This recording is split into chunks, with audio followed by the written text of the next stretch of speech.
सो आज बात करते हैं different working states of a diode, right. So ये हमारे पास एक पीएन जंक्शन डायोड है, ये एक आइडियल डायोड है एंड इसको हमने फॉरवर्ड बायस किया है। फॉरवर्ड बायस का मतलब ये है कि इसका जो पी टर्मिनल है वो पॉजिटिव से कनेक्ट होगा एंड एन टर्मिनल है वो नेगेटिव से कनेक्ट होगा, ठीक है। सो जब एक आइडियल डायोड फॉरवर्ड बायस होता है तो उसके अक्रॉस कोई भी पोटेंशियल ड्रॉप नहीं होता, राइट।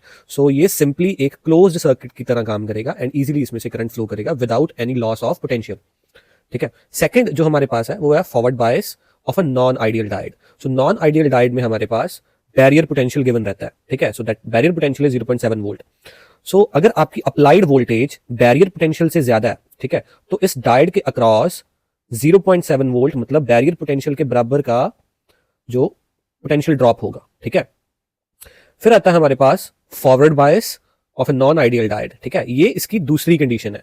इसमें क्या होता है कि अब अगर आप फॉरवर्ड बायस भी करते हो, ठीक है, एंड बट आपकी जो अप्लाइड वोल्टेज है वो बैरियर पोटेंशियल से कम है, राइट। सो इसका जो बैरियर पोटेंशियल है 0.7 वोल्ट है, राइट। एंड अगर आपने पोटेंशियल मान लो लगा लिया 0.3 वोल्ट, ठीक है, तो वो तो ऑब्वियसली 0.7 से कम हुआ, ठीक है। तो ये डायोड टर्न ऑन ही नहीं होगा, ठीक है।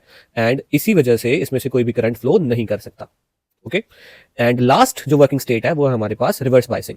सो रिवर्स बायसिंग में क्या होता है कि पी टर्मिनल नेगेटिव से कनेक्ट होता है एंड एन टर्मिनल पॉजिटिव से कनेक्ट होता है। सो अगर पी नेगेटिव और एन पॉजिटिव से कनेक्ट होगा तो भी डायोड आपका टर्न ऑन ही नहीं होगा एंड सर्किट एक ओपन सर्किट की तरह बिहेव करेगा।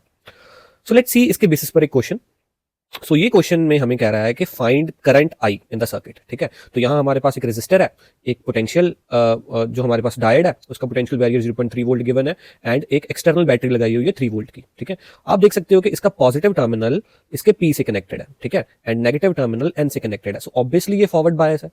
तो ये फॉरवर्ड बायस है एंड इसका जो बैरियर पोटेंशियल है 0.3 वोल्ट है, तो इसी वजह से इसके अक्रॉस 0.3 वोल्ट का वोल्टेज ड्रॉप होगा। सो 0.3 वोल्ट तो इसके अक्रॉस हो गया एंड बाकी जो बचा, ठीक है, दैट इज 2.7 वोल्ट, वो रेजिस्टर के अक्रॉस आ गया। तो रेजिस्टर के अक्रॉस 2.7 वोल्ट है एंड जो करंट फ्लो करेगा सर्किट में that will be V upon R from ohm's law. So that is equal to 2.7 upon 9 equals to 0.3 ampere. So I hope आपको ये चीज समझ लगी होगी। Please like share and subscribe.